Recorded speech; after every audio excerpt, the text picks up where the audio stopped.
Welcome, everyone. Welcome to everyone joining us remotely at the Global Labor Research Center here at York University.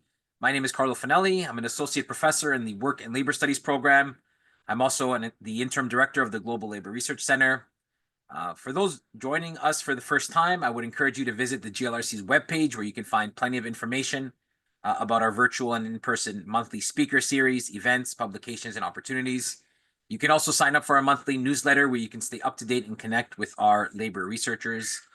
So welcome to all, in particular our work and labor studies students from York. I'm thrilled that you are able to join us. Turning to the main reason why you're all here today, I'm thrilled to welcome Tanner Mirrlees today, who joins us for our inaugural Labor Power Hour. This new 60-minute series invites authors to discuss recent books published in critical work and labor studies. In this regard, I am beyond thrilled to welcome Tanner to discuss his new book, Work in the Digital Media and Entertainment Industries, A Critical Introduction. In addition to having long-standing ties with the Global Labor Research Center and York University, Tanner Mirrlees is Associate Professor of Digital Technologies and the Creative and Entertainment Industries at Ontario Tech University. His research focuses on, among other things, social media platforms, politics and cultural policy, the transformation of work and labor in the digital age, the politics of persuasion, public relations, public discourse, diplomacy and propaganda, war, new media and conflict, the internet and society, digital media activism, and the social shaping of technology. And believe me when I say we are just scratching the surface here. A prolific teacher, author, and I must say committed labor activist.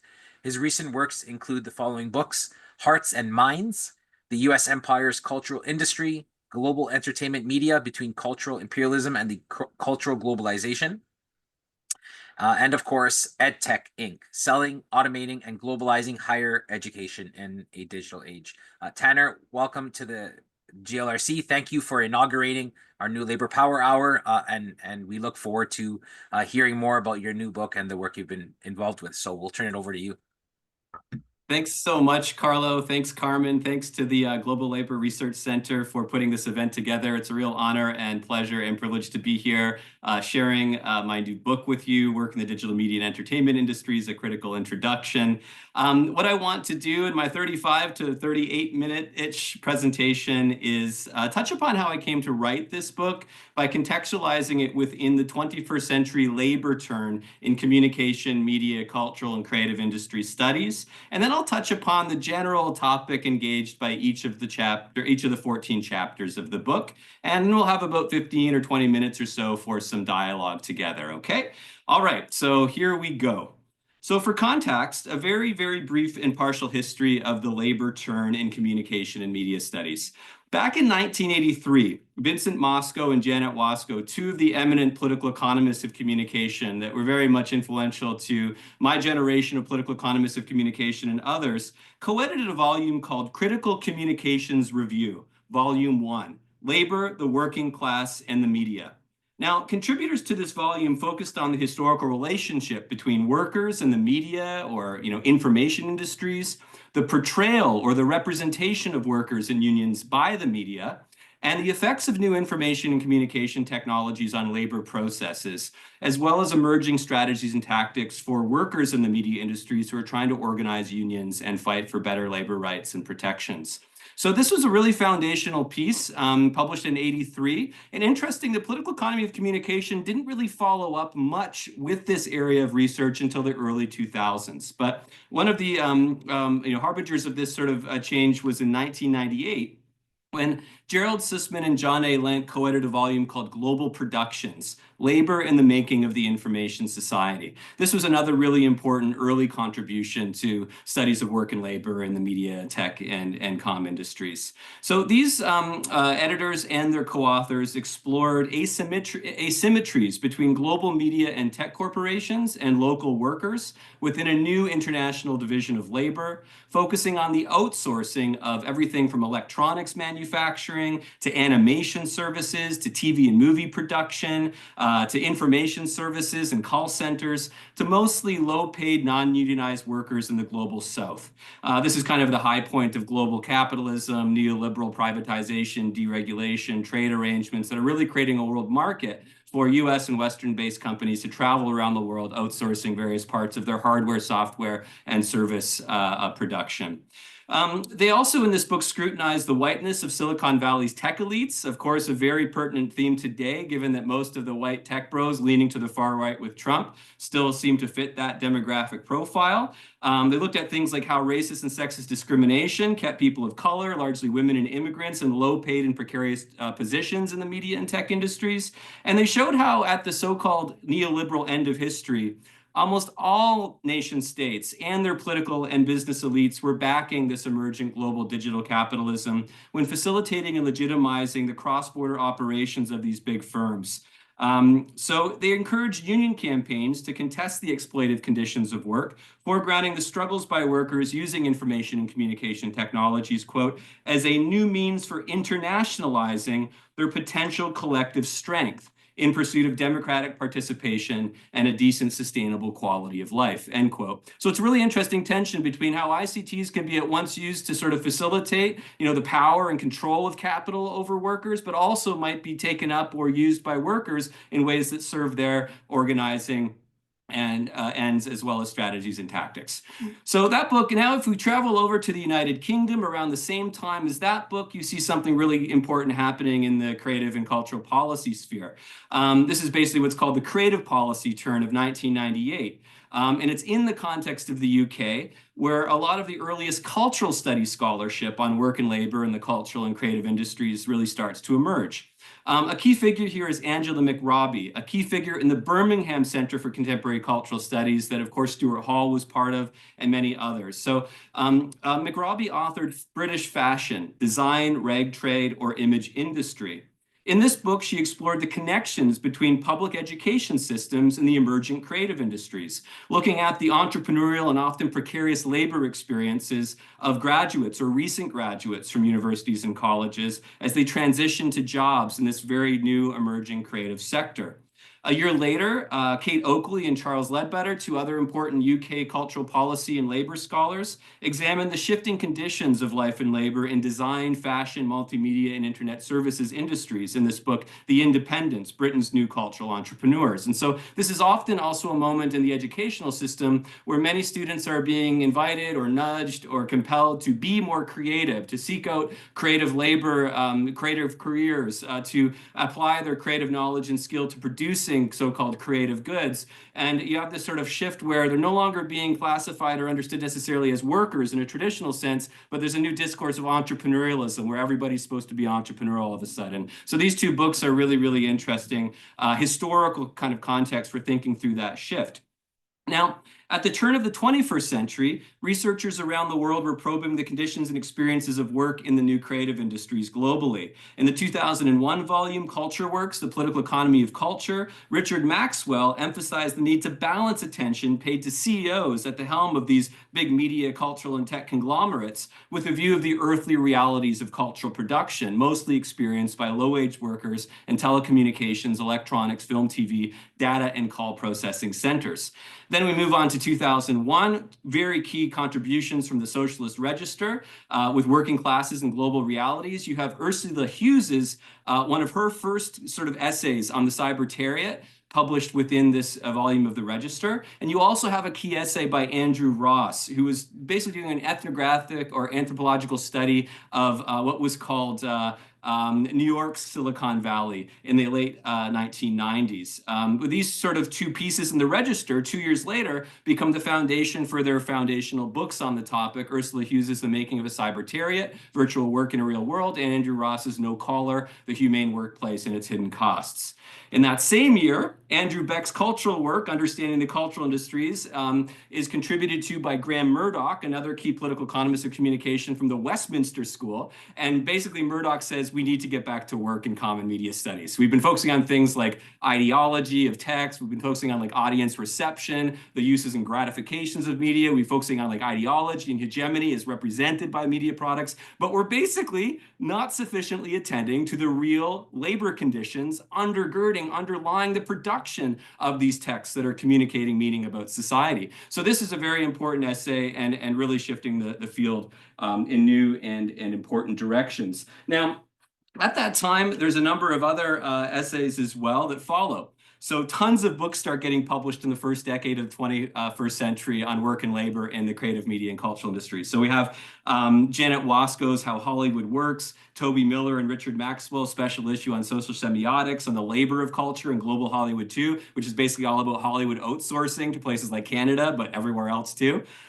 We have things like David Hesmondog's Media Production, Mark Banks's The Politics of Cultural Work, Mark Duz's Media Work and Managing Work, Deepa Kumar's Outside the Box, Corporate Media Globalization and the UPS Strike, Vincent Mosco and Catherine McGurcher's Knowledge Workers in the Information Society and the Laboring of Communication, Vicky Mayer, Miranda Banks and Codwell's Production Studies, Jennifer Holt and Alyssa Perrin's Media Industries, Nick Dyer-Witherford and Greg DePuter's Significant Games of Empire. These are some of the key works and volumes now coming out of communication, media, and cultural studies that are taking this labor turn to really try to get at work and labor in these sectors and sub-industry groups. There's also journals like Work Organization, Labor, and Globalization, edited by Ursula Hughes, and also Christian Fuchs's Triple C, which is providing a very important publishing venue for articles and research in this area.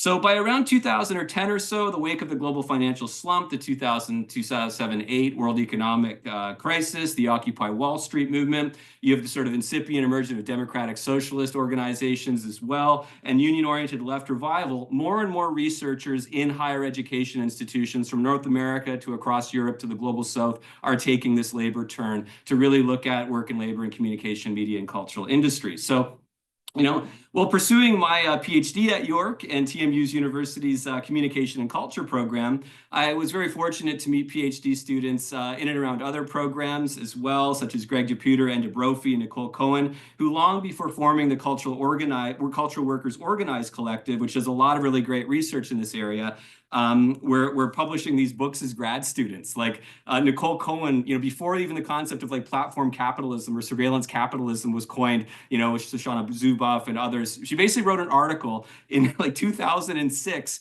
on how basically Facebook turns its users into something akin to unpaid laborers and engages in how Facebook uses its users for its own profit ends. Nick Dyer-Witherford and Greg DePuter did a wonderful study of crunch time in the video game industry. Enda Brophy did an incredible study of like temp workers at Microsoft and looking at how the difficulties were emerging, but attempts to organize these temp workers at Microsoft. So here you have in the Canadian context, key communication media studies researchers making very foundational contributions to this labor turn. And you also have my colleague Sarah Sharma, who is also a ComCult PhD student, studying techno-political temporal studies of like taxi service work in this new emerging gig economy, which is kind of a precursor to a lot of the studies of Uber and trying to attempt to study kind of Uber drivers and other folks that are doing app work. So over the past 15 years or so, this labor turn represents a research recognition and dignification of the essential role that workers and their labor power plays in producing the digital hardware, software, content, the base, the infrastructure, and the superstructure of our modern global digital society. To recognize the collective labors of many scholars across generations who made this field, I included a massive, extensive literature review in my book and a massive 85-page bibliography of sources going back to the 90s forward. And so basically, I'm just here to basically say there's a lot of amazing researchers doing work in this area. And this is an area that has really, really taken off over the course of the past 25 years, inside and outside communication, media, and cultural studies. So what are people researching? Well, briefly, as a bit of a mini literature review of what studies folks are conducting. Well, they're doing things like studying Hollywood and screenwriters and special effects technicians and extras and star actors and women stunt workers and painters and set designers and costume makers and talent agents, as well as things like below the line technical workers, people that are doing things like hairstyling and costumes and set assembly and more. People are looking at things like TV workers, all the people employed by TV networks and TV studios and TV broadcasters. They're looking at things like freelance journalists and news workers, the entire complex division of labor behind every newspaper or news article that we read. They're looking at musicians and recording artists and performing artists. They're looking at the labor of things like aspiration and emotion and passion and love and reputation, and how sort of our aspiration and emotion, passion and love is now feeding into the very production of these informational and creative goods and services. They're looking at things like Audience commodities, the work that we do as users of social media platforms, which goes back to an old theory by the political economist Dallas Smythe in a famous book called Dependency Road, where Smythe coins the concept of the audience commodity, basically making a contentious argument that audiences work for TV networks and their advertisers just by tuning into a show. They've looked at sort of how advertising and rating labor works within these organizations, the labors of branding and self-branding. They've been fascinating studies of Amazon and Amazon warehouse workers, as well as call center workers in the International Division of Service Labor. These are great books. They've looked at electronics device assemblers. This book, Dying for an iPhone, is a fabulous study of Foxconn in China and the outsourcing of iPhone and smartphone assembly to Foxconn in China, as is the Goodbye iSlave book as well. So work just on the labor of electronics manufacture, people that assemble TV sets, and video game consoles and smartphones.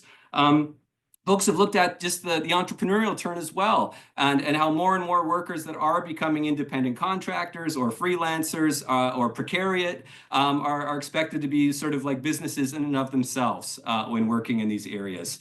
Folks have looked at the labor of internships, both paid and unpaid, and the ethical and legal contestation surrounding the hyper-exploitation of this very large and expanding unpaid workforce. There are a number of serious, important labor and legal struggles around this about a decade ago, but industry unfortunately won in the US case.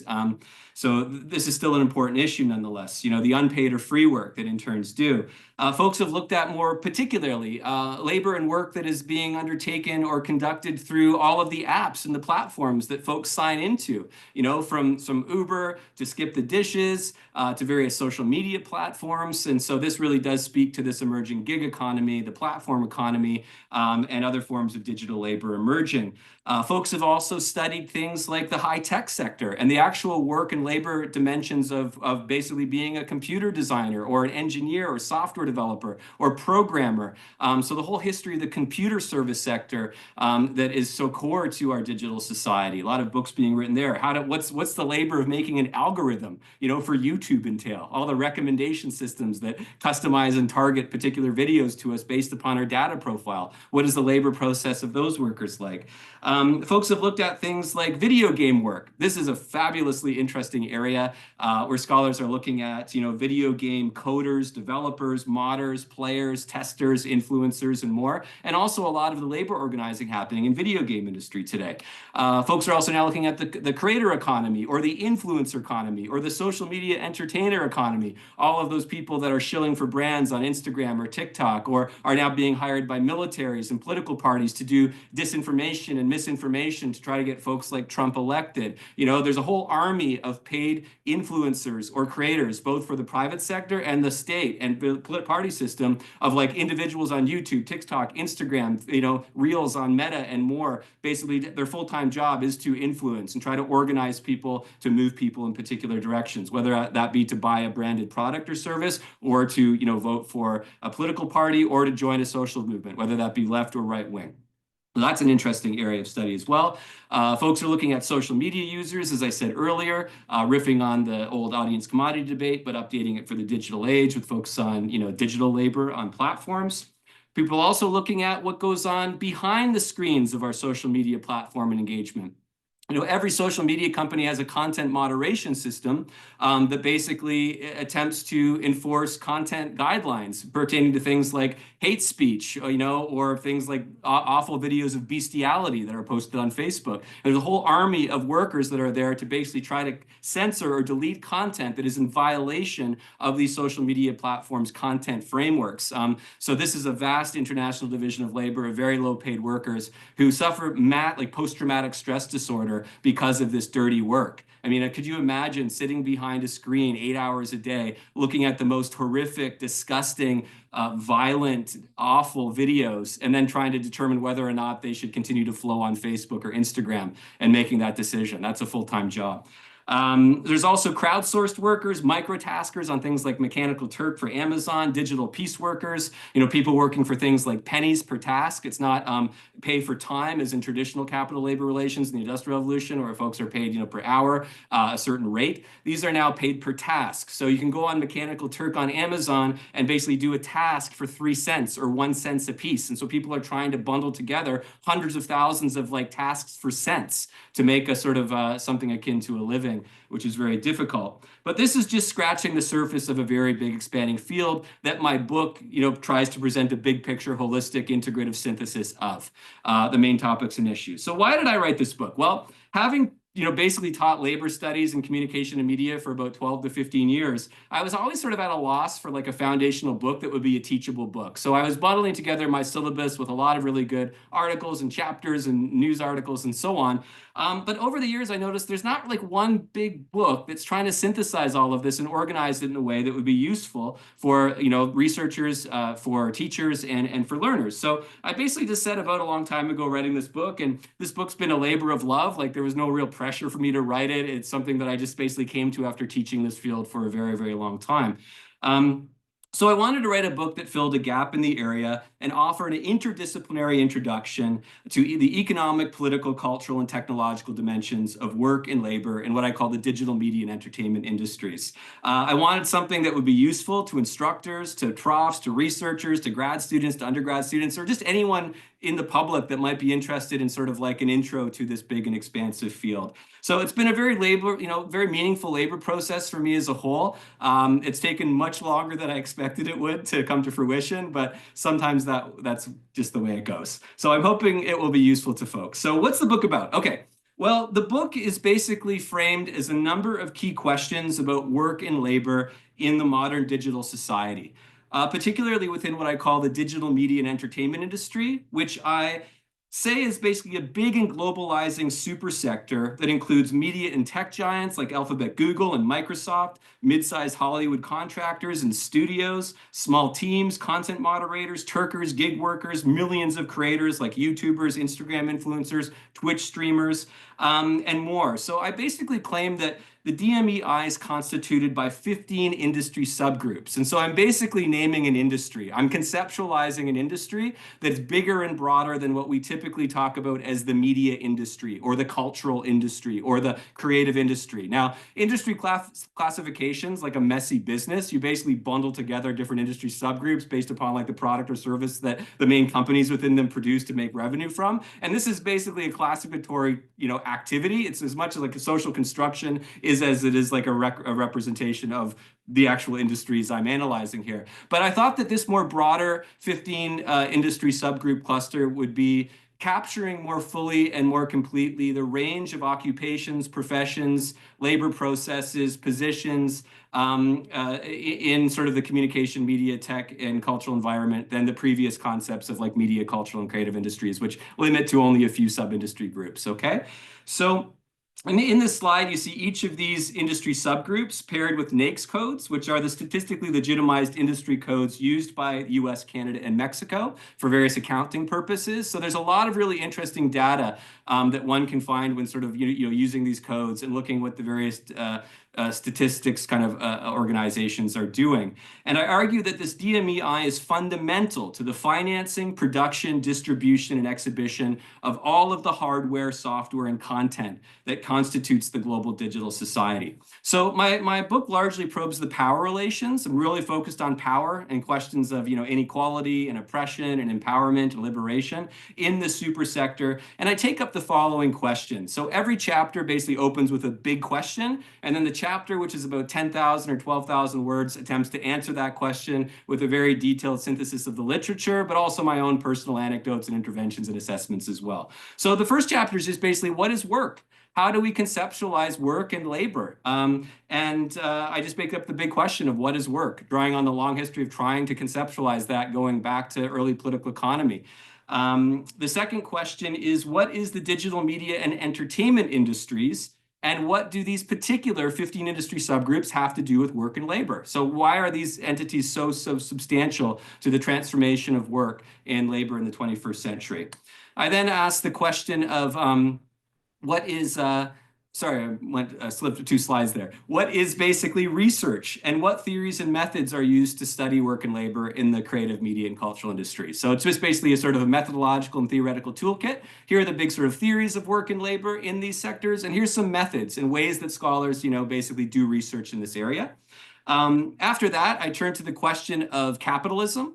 What is capitalism fundamentally, and how do the system logics and corporations that are incentivized and motivated by the capitalist system's logic restructure and shape the conditions and experiences of work?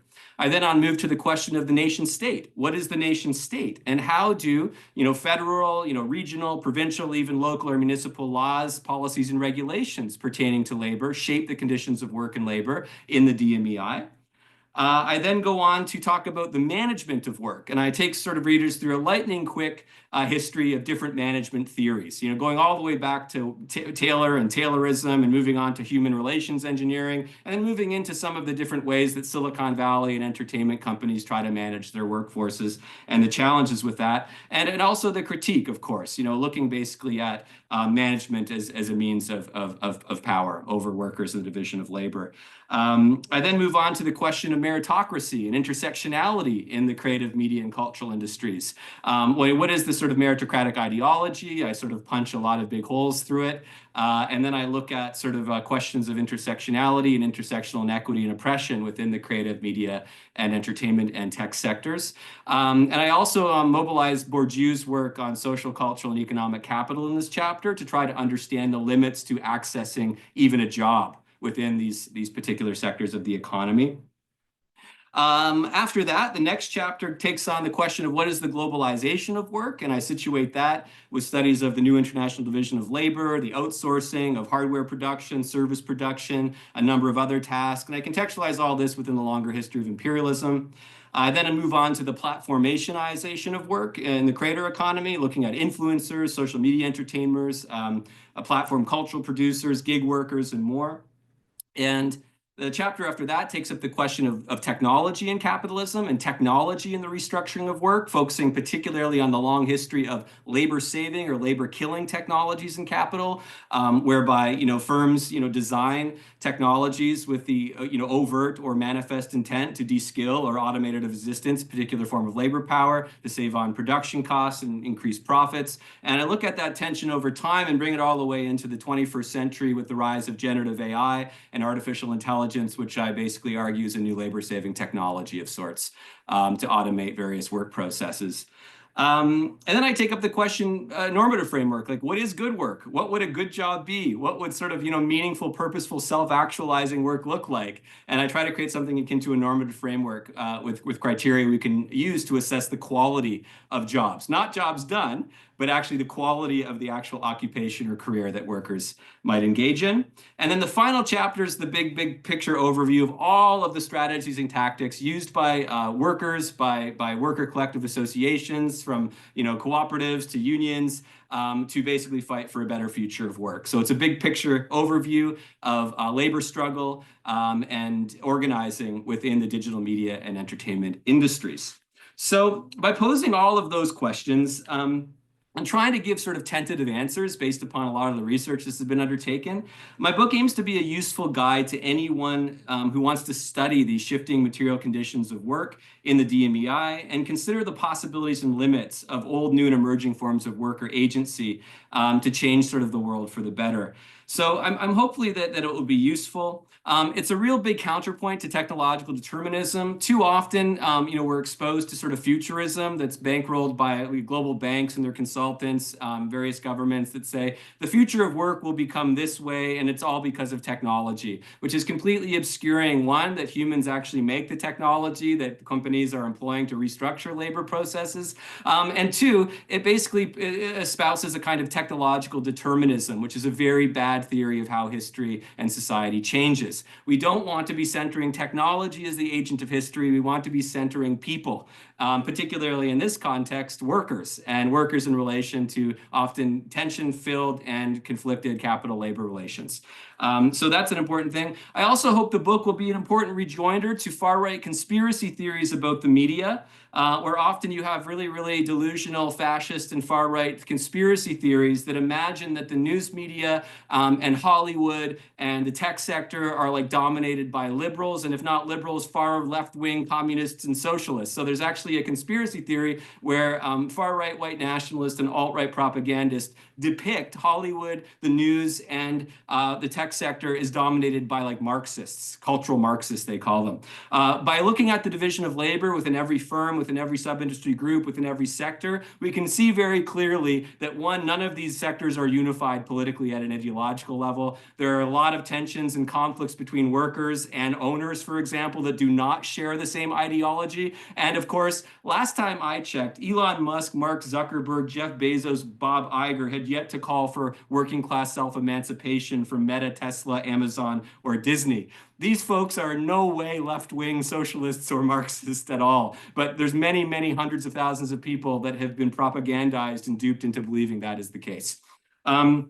So I'll conclude my presentation with a brief overview of some of the chapters as well, just to sort of give folks a sense of what's going on. I think I've got another 5 or 7 minutes or so. Is that okay?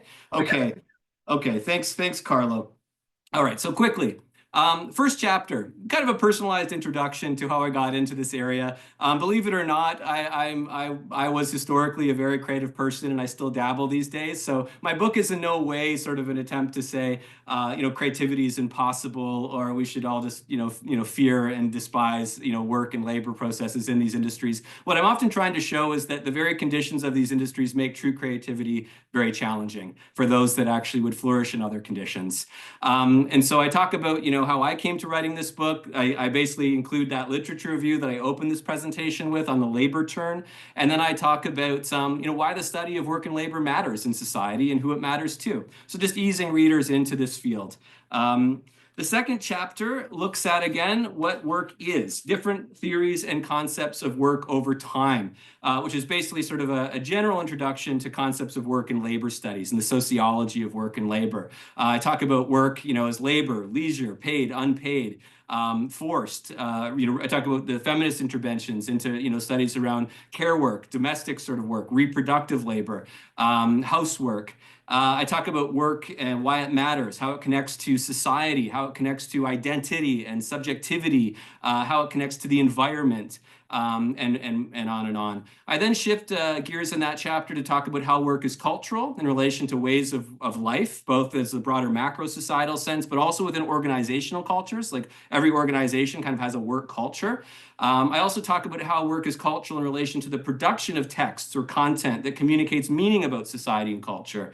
I then connect it to things like, work and time and work in place and space, and then the key motivators for work in this DMEI.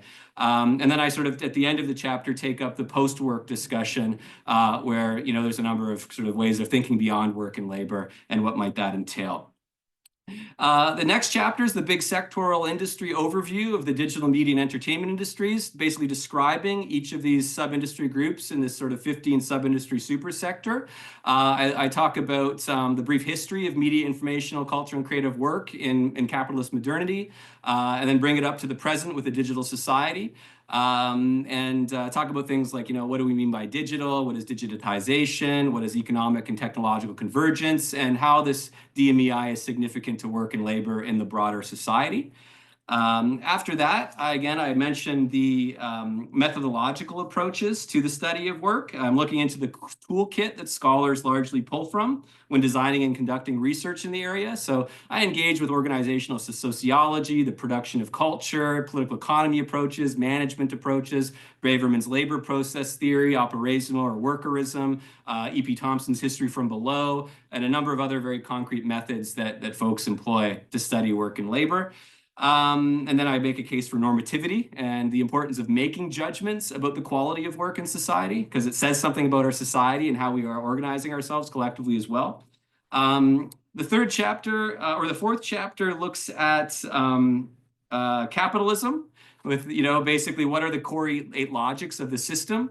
I look at different conceptualizations of the working class going back to the 19th century, and then sort of how scholars after World War II are trying to think of other ways of thinking about work in the new services economy or the information economy or the computer society. So I take up the concepts of like emotional labor, knowledge worker, immaterial labor, artist and cultural worker, and cybertarian and tech worker and digital labor. And I just give like very, very big overviews and also a friendly critical assessment of concepts that folks have been trying to use for the past 80 years or so to talk about how work today or work since the 70s has been different from work in the typical factory of the early 20th century. I then talk about, capitalism as a class society. I talk about the key logics of capitalism, ownership, wage labor, labor markets, profit-driven production, not need, competition and control, exploitation, crisis, income and wealth inequality, class tension and conflict. Just a lot of fundamental logics of capital as they relate to work and labor in these sectors.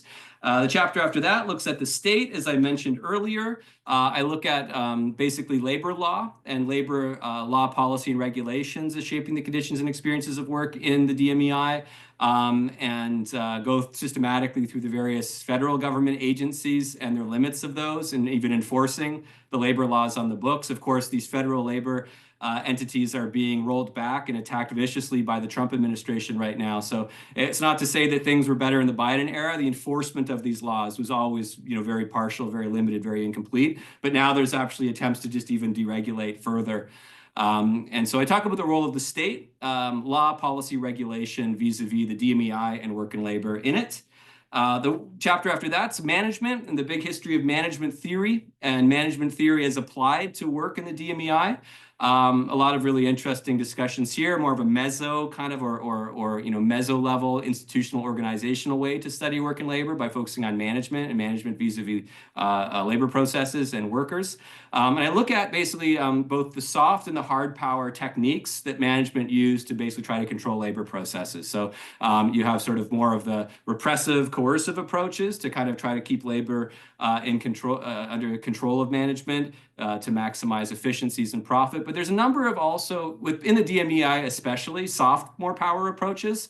Things like basically, perks or turning work into fun or gamifying work or trying to encourage more participation. Of course, participation without effective decision-making power. But there's a lot of soft techniques that management uses in tech companies and entertainment companies as well. But we've seen actually the hard face of managerial power emerge more recently with the overt union busting campaigns, NDAs, non-disclosure agreements that basically put, impinge upon the freedom of speech of workers to even talk about what's going on in their workplaces.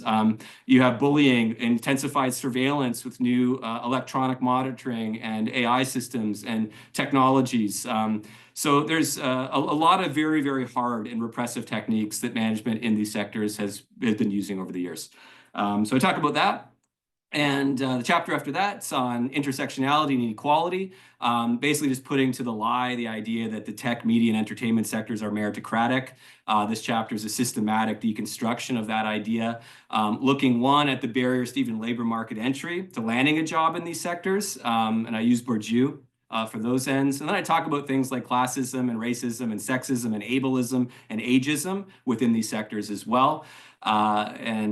It's basically there to basically, challenge this meritocratic ideology that is so pervasive, but not empirically sort of solid. I mean, of course, we have exceptions to the rule. There's no shortage of very happy stories where people do realize the American dream and become celebrities. But, you see most people entering these sectors having a very hard time, not only landing a job that pays, but then actually staying in a job that will allow them to live a good and flourishing life. Chapter after that's globalization. I look at the history of globalization of work and the international vision of labor. I focus on Apple and Meta going to China. I talk about global Hollywood outsourcing to places like Toronto, for example, or Vancouver. I talk about the McDonaldization of creativity. I talk about global games making and international vision of labor. I talk about call centers. I talk about remote work and a lot of piecework or digital work happening on platforms like Upwork and elsewhere. and Mechanical Turk. And then I talk about some of the possibilities and limits of actually forming cross-border or transnational worker solidarity given the conditions. But nonetheless, the appeal of internationalism or translationalism is still very, very, very important to consider, while also looking at the concrete limits and barriers to achieving that. Work after that, it's all about influencers and creators, TikTokers, Instagram influencers, YouTube celebrities, and that's a whole other interesting area to take a look at. The week after that's on automation, labor-saving technologies, and artificial intelligence. The week after that is the work of the audience or the work of social media users, focusing in on that area.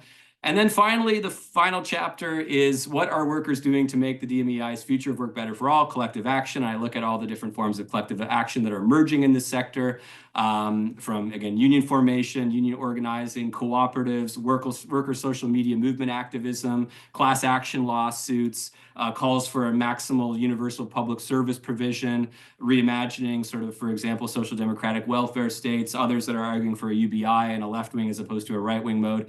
Looking at different law, policy, and regulation interventions. And then at the end of the book, I basically say, well, we also want to think beyond what is, because that is the true work of the imagination. True creativity is being able to look at some current existing conditions and say things could be otherwise different or better. And so the conclusion looks at some of the movements that want to go beyond the system of capitalism that constrains and limits creativity, and also degrades workers in these sectors that are known to be so creative as well. And so that's where it ends. And then actually, oh wait, there's a postscript as well. And I basically do a very systematic critique of the idea of creativity as it's been playing out within policy and in industry discourse since the late 90s. And then the book ends. And that's basically the gist of it. So I went a little bit over time. I'm sorry for taking up too much time, but I hope that was a useful introduction to the book. And once again, a big thank you to Carlo, to Carmen, and the Global Labor Research Center for letting me share these ideas with you today.